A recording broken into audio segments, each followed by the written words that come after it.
There we go. All right. Good morning. We're a little late today because I was chatting, so I'll confess. All right, welcome back, and we're so glad that you're here. Welcome to those of you who are joining online, and thanks for your patience, and also who are joining this evening. My name is Becky. Today we have Jamie Green with us, and I'll introduce her in a little bit, but Jamie was here with us about 5 years ago and previous to that, so she's back for a visit. Next week we have Kay Chin sharing with us, and then the week after we have Keith Riley. All right. A few quick announcements that are also in your weekly emails is that Menlo has their Lenten devotional on YouVersion. It's about like surrendering and letting go, and you can hop into that at any time. It goes now through Easter. Discover Menlo is happening this Sunday at all the church campuses. So at Mountain View, it's going to be at 12:45 if you want to get plugged in and learn more about Menlo. The marriage course starts next Wednesday, and it's going to be online from 7:15 to 8:45, and then 7 weeks of that. So an online marriage course. Last Saturday in March is For the Bay 5K, and then Menlo Kids summer camps are running the last week of June the third week of June at Menlo Park and Saratoga, and then the last week of July in Mountain View and San Mateo. All right, I'm going to pray for us. God, thank you so much for bringing us together. Thank you for this time to meet, to learn about surrender and trust and what it means to just be who we are and who you made us to be. I pray that you would give us ears to hear and give Jamie confidence as she shares. Amen. All right, so Jamie Green is a writer, spiritual direction student, and sobriety advocate living in very rural northern California. She and her husband Josh have been married nearly 19 years and have 3 sons, Toby, Silas, and Milo, ranging in age from 10 to 5. She's turning 40 this year and beginning to embrace being a cat lady who accumulates thrifted books and only wants to wear soft clothes. So please welcome Jamie.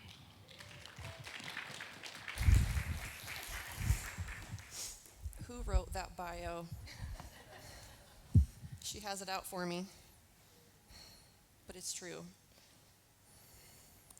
Who's here for the soft clothes? And I want to say it's a COVID thing, a post-COVID thing, but I think I've always been that way. So good to be with you all. My name is Jamie. How am I sounding? I'm hearing a squawk. Does it sound okay? Oh, no. It's creeping up actually on 5 years since we moved away. Our family was part of the Mountain View campus, and I called mothers together in my second home for most of that time. And I first came with a 2-year-old and an infant, and that infant dusted the floors each Thursday morning as we got ready each week. And perhaps a bit selfishly, I'm grateful to be making a new memory in this room. Does anyone want to guess the date of my last Mothers Together? It was in March of 2020, and my friend Sarah actually looked at her, so it was like 5 years this week, which is kind of wild. So I'm so grateful to be here. This room holds so much goodness for me. So I don't know if you're like me in this way, but sometimes when mornings like these come around or times like these come around, I don't want to be here. Maybe my tank is too empty to be of service to others, so I stay home, or maybe my tank is full enough that I can ride out on fumes for a little bit. But I think the point is to be together and to receive and to give from our overflow. Take it from someone who would be the first in line to be wooed to the wilderness, and I would stay there forever. All I need is a Zippo and possibly a couple pints of Halo Top, and I'd be set. Isolation is one of my drugs of choice, and that's part of actually what we're going to be talking about this morning. Today I want to share a little bit about the prayer of surrender, or more formally, the prayer of relinquishment, specifically as it pertains to our drugs of choice. So I will define that for us along with a planned rabbit hole of the junior high trust fall. And from there, I'll tell some of my own story related to this concept and the prayer itself. Then I want to explore how this relates to your theme verse, and then I will close with reading a prayer over us as we continue our day. So the prayer of relinquishment will sound familiar if you know of the work of Richard Foster. It comes from his book, Prayer, Finding the Heart's True Home. He also wrote The Celebration of Discipline, which is kind of his treatise on spiritual practices, spiritual disciplines. Both of those books, unless you have a adds to cart problem like I do, get those books. They're amazing. Okay, so the idea of the prayer of relinquishment, if we condense it to one line, it is a prayer of letting go. It is a voluntary, though likely strained, releasing. It is the giving up or the turning over our will, often reluctantly or following a long struggle. What it is not to heck with it. It is not whatever. I'll let that go because I didn't care about the outcome anyway.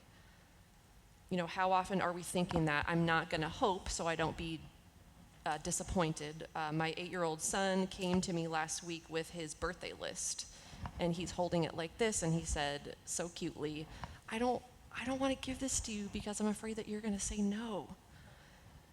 And you know how early that starts, this withholding, because of the unknowns and the mystery and the possibility of being disappointed if we ask specifically for what we want. Likely the clearest image we have of the prayer of relinquishment is Jesus in the garden. And I'm so thankful for this model. And I wish I had the transcript of his prayer, because we just get this kernel. We know he's deeply grieved. He says to the point of death. So it's a heavy grief. He's pleading with the Father. He's in great agony. And then he returns to pray for a second time, then for a third time over a number of hours, and finally ending his prayer by turning over his will, what he would have happen, how he might prefer it to go to the Father. His words are, "My Father, if this cup cannot pass unless I drink from it, your will be done." So this prayer is not just like opening your hands and incidentally dropping whatever you're holding on to. It's not just a letting go. It is actually the bridge between the act of wrestling, the impossibility, what can feel like darkness of the unknown, or just good old-fashioned stubbornness. As we face the thing, the someone, often that someone is ourselves, or some situation in which we have tried and failed to hold things together. In Foster's more eloquent words, it is a grace-filled releasing of our will and a flowing into the will of the Father. It moves us from the struggling to the releasing. The grace-filled releasing is God in us, willing to become willing. And this is no junior high trust fall. I must have been really traumatized by this, because I cannot let it go. Almost every conversation I have to talk like, did you like the trust fall? Because I didn't. What was your relationship with the trust fall? Were you one of those kids who could just do it? Because I was very jealous of you, and I wanted to be you. You were so much cooler than I ever was. Case in point, actually, my form of exercise last week was walking to get our trash bins. We live deep into a country road, and our trash pickup is about a quarter mile from our house. And so I strap on my weighted vest, 16 pounds, and I'm walking to the trash bins, and I have these cats. My cats are following me. And I'm like, what is going on? I may or may not have had Kendrick Lamar in my AirPods. So that's my version of cool is weighted vests and cats. So I don't think I did the trust fall one time. I managed to worm my way out of it each time for a different reason, probably. And I felt this idea baked in that if I was unwilling to collapse in the hands of my sweaty friends, that at best that meant that I didn't trust God, which is bad enough, implicating enough. But at worst, I might have a different eternal destination than my friends who were so willing to fall. And it wasn't explicitly said, but it was implied that I might not be saved without trust in this symbol of surrender, of letting go. So by that time of life, for some of us, and definitely many, if not all of us now, have reached those times in life where we can point to something happens and we fall back figuratively, and there was no one to catch us. And where the heck was God when ... Insert circumstance. And we store up these little confirmations that no, we're not God, but we can sure take better care of ourselves than he did in that moment. And life group leaders, I didn't include this in your discussion questions, but feel free to address around the tables what our relationship is with the phrase let go. Like when you hear that term, what happens in your mind or your body? I think it might, for some of us, it might be scary or painful, a reminder of abuse. It might be the best news ever. Okay, like I'll let go. So a little of my own story. Hi, my name is Jamie. I am gratefully recovered and recovering after receiving the gift of sobriety on December 31st, 2021.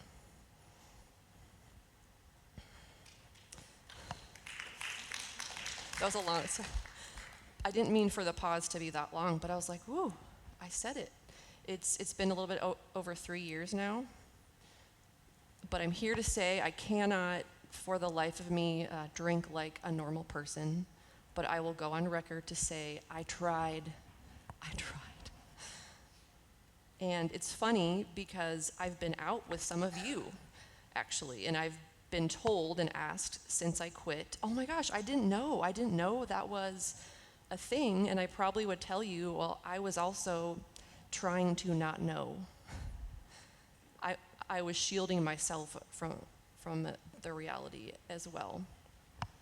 A common confession of relief in the recovery world is when I could control my drinking, I didn't enjoy it. And when I enjoyed my drinking, I couldn't control it. And after years of manhandling and managing my overuse, kind of mulling over with what the AA community calls the great obsession, that is the obsession with thinking if I could just manage it better, if I could figure out a way to contain it, to direct it, then I could be normal. I could enjoy the blessing and abundance that wine represents in Scripture. This is not a black and white thing. So I made it through high school and college, not really interested. In fact, I was the kid who told on you if you brought a screwdriver to school. Yes, I went to one of those schools that people are like, hey, do you know what's in my water bottle? I'm like, what? I made it through all that time without even a thought. I was the one that told on my friends who were smoking cigars on the senior trip. So I was kind of, if you were ever told on by the brown noser, I will be the one, I can represent that person to you and to say, I'm sorry. I can make amends on their behalf. I would do anything to take back the kind of like high and mightiness of those days. So I was in my earlier 20s, working 2 jobs, going to school, newly married, no kids. And I was keeping busy and enjoying life, but I was feeling some emotional indigestion, I would say, about things that weren't going my way or going away. I had a lot of internal stuff even by then, stuff I'd done to others, stuff done to me. I have spiritual and sexual abuse in my history and in my story, but I'm married now. I have a dream job. And therapy is for those other people with their actual problems, and people who hadn't followed Paul's advice when he said, I forget what is behind and I strive towards what is ahead. I'm good, and I could get through this just fine. But as they tend to do, those cracks began to deepen and widen along with my new cracks from just everyday life and stresses. And there was just this widening split between my outer life and my inner life, the life that I wanted to project to you, and then this internal reality. Then, enter magic bubbles. Have you heard of them? Okay, so again, I was not remotely interested apart from the occasional wine cooler up until then. It wasn't on my radar. Alcohol was also normalized in my home growing up, so I guess I credited that initially with why I wasn't drawn to it the way some others were. But I can point to 2 or 3 specific days that I made this new connection. One of the days in particular, it was in the form of gas station Heineken on the way home from work. I'm alone in my little house with my 2 cats. Cats are in here a lot, I just realized. There's an hour or so stretch before my husband gets home. I put on some music, I take out the broom to start some cleaning, and I'm just slugging away at this 16 or 19 ounce gas station glory by myself. And that feel, those first 10 or 20 minutes, it was like the last piece of the circuit was in place. And this kind of zap of confirmation, this moment of genius, I've discovered this thing. So I'm standing in my kitchen, I feel myself let out this whole body stim kind of, and this shiver, this giddiness, like the planets align. Colors are popping and everything tastes as it should. The world makes sense. It was that scene, if you've seen Young Frankenstein, when the monster comes to life. And then Gene Wilder shouts, has anybody seen it? Like Gene Wilder's like, it's alive. And I'm a theater kid, so I could fully act it out, but I won't. But it's just like this, like, wah, like this moment. And I'm just pacing in my kitchen like, oh, I get it now. Why have they kept this from me for so long? This makes sense. This is why they do it. This is why they do this. And I almost vowed to myself that day, I have to figure out a way to always be able to do this and have this. It was like my pocket medicine. It's that feeling, kind of to a lesser degree, of finding your favorite shirt and then maybe needing to go back to the store to get it in every color and maybe another size and maybe 2 or 3 of your favorite color, just in case. How do I make this last? How do I maximize this enjoyment, this satisfaction, this solution? So another particular day, I was with friends shortly after college graduation, and though I was surrounded by people, I felt like I was having this one-on-one conversation with this beverage. Like I was asking it, I need you to do something for me. And it was wild, but it was almost like it answered back, you don't even need to ask. I had met little G God, and little G God was good for a while. It didn't ask me questions, and it did what I needed it to do. It was me saying, I need you to do a little something for me. I want to forget. I want to not feel. I want to focus. I want to feel like for a minute that something makes sense. I don't want to feel weird in my body, in my mind. I don't want to feel out of place.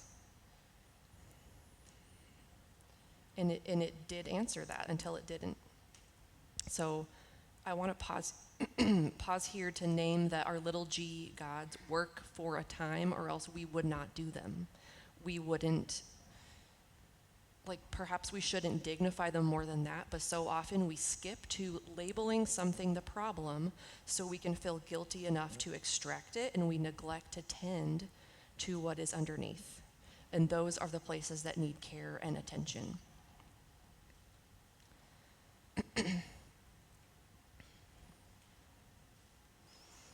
Gerald May, in his book Addiction and Grace, says, honesty means acceptance. We must begin by accepting the fact of our addictedness. To accept this is not to affirm it, but to admit it, to acknowledge that it really exists. In religious language, this kind of acceptance is confession.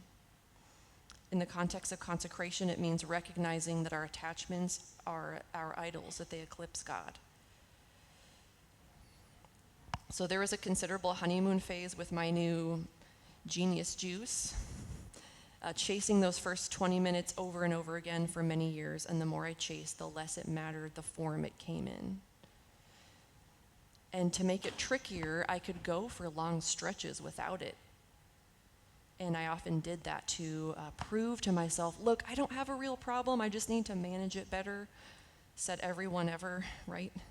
And it gets to the point that in these years of faux moderation, I'm a mom now, so there are beginning to be more real consequences to my spinning out in my everyday life. And I got compliments when I drank. You're so friendly, you're so relaxed, you're funny. And I overthought conversations after the fact, which I still do for the record. It surprised those I was close to, and no one really knew the full extent. And this bears mentioning too. I feared quitting for the same reason that I feared fasting sugar during Lent. Because on Sundays, it would just be this like sugar waterfall, right? So like if I try to contain this thing, it's going to actually overtake me. So what I need to do is pace it out and figure out a way, figure it out.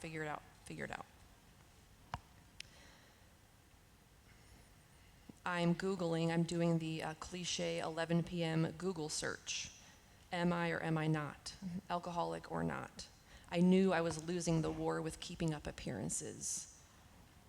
But I didn't check all the boxes that were more extreme. Okay, I haven't had a DUI, I haven't spent a night in jail. So maybe, do I wait for those things to happen before I start getting curious?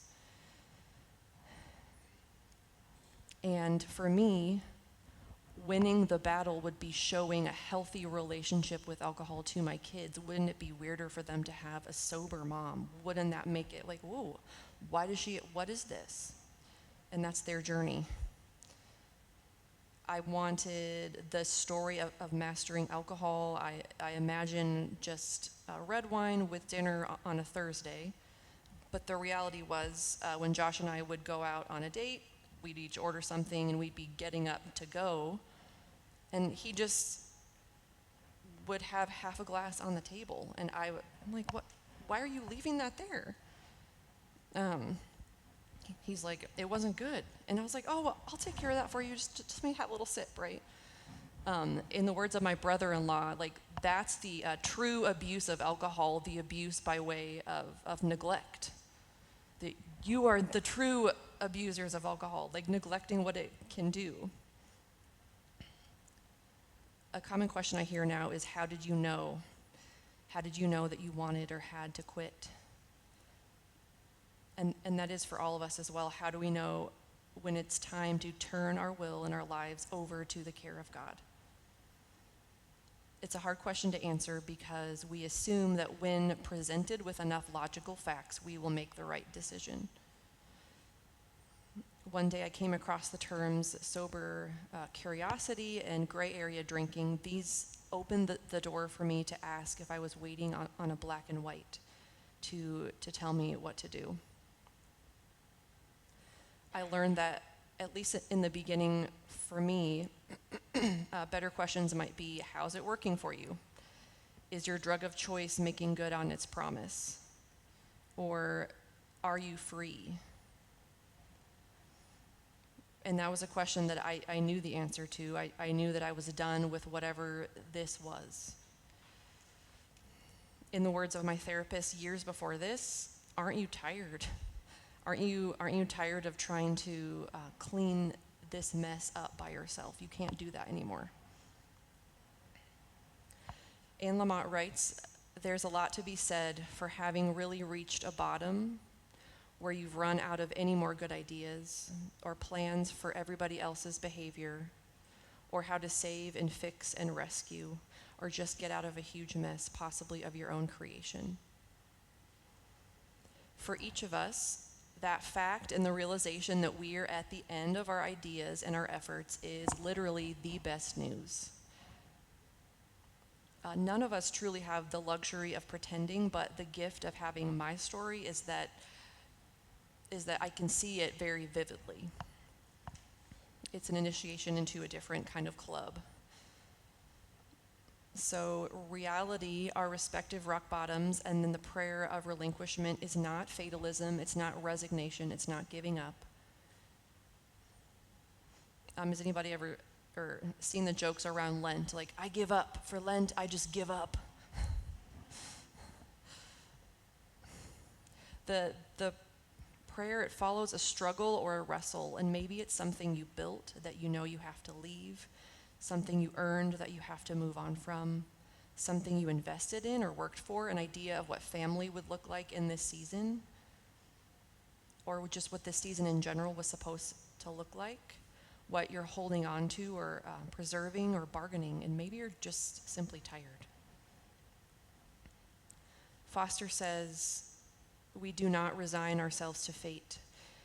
Relinquishment is our full and wholehearted agreement with God that His way is altogether right and good. It is a bona fide letting go, but it is a release with hope.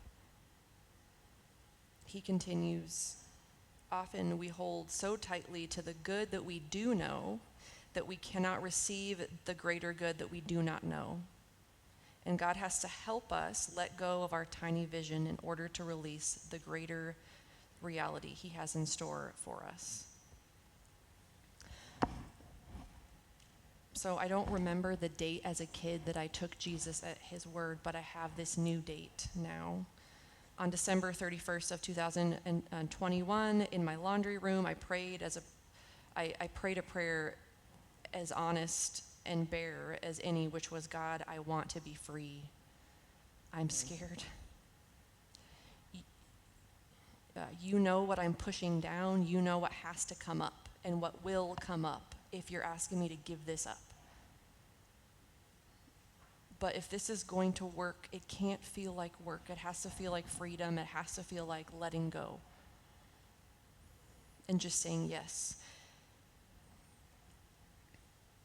And I hadn't worked the steps at all at that point, but I had unknowingly spoken the first 3 steps of a 12-step community, which is we admitted we were powerless, that our lives had become unmanageable. We came to believe that a power greater than ourselves could restore us to sanity, and we made a decision to turn our will and our lives over to the care of God as we understood Him. Jesus meets us when we're out of good ideas. He stops and He helps us dignify that underneath our solutions is a real need for attention and care, even as we're tapping into our internal drugstore when we feel something other than. He dignifies what it is we're searching for. And sometimes we need to give up our medicine first. So transitioning to your theme verse for this year from Matthew 11, and especially the Message version. I love that version so much. And when I knew that was your verse, I wanted to look it up in the First Nations version as well, just to see, and I wanted to read that over us. Then He turned to the ones who walked the road with Him. Come close to my side, you whose hearts are on the ground. You who are pushed down and worn out, and I will refresh you. Follow my teachings and learn from me, for I am gentle and humble of heart, and you will find rest from your troubled thoughts. Walk side by side with me, and I will share in your heavy load and make it light. you whose hearts are on the ground.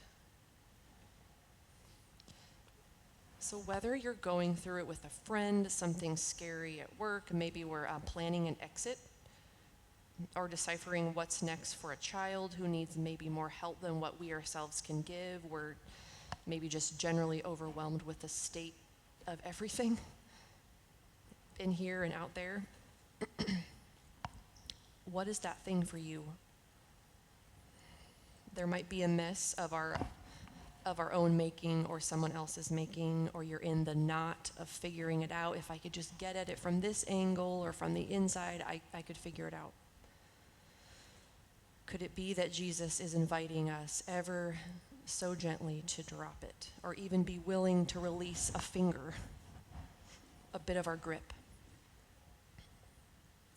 It's enough for today to consider, am I willing? Am I willing to become willing?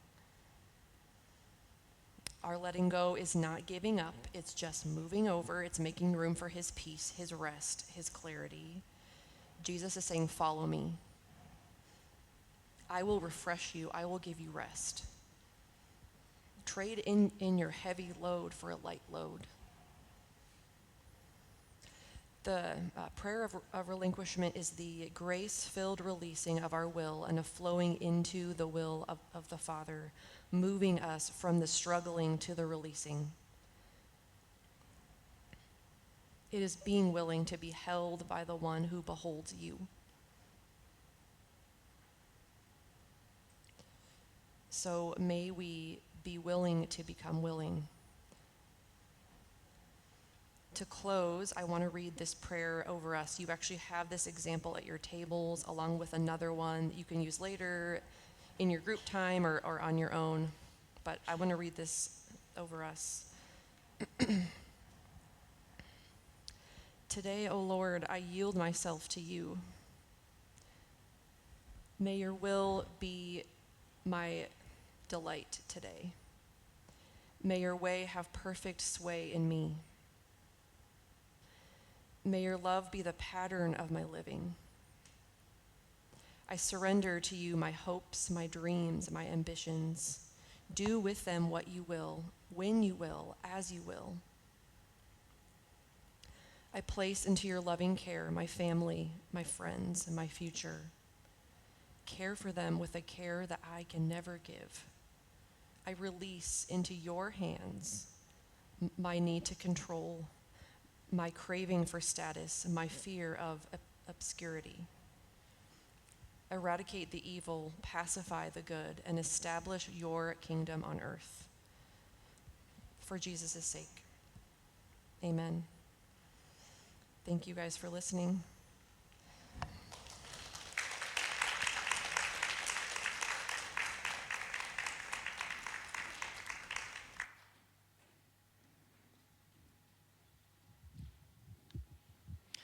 Thank you so much, Jamie. It was an honor to listen to your story and to hear how you have journeyed through with sobriety and just surrendering and letting go, and giving us examples for other areas where we can feel those tensions of wanting to hold and control, and having a framework to kind of pray and work through.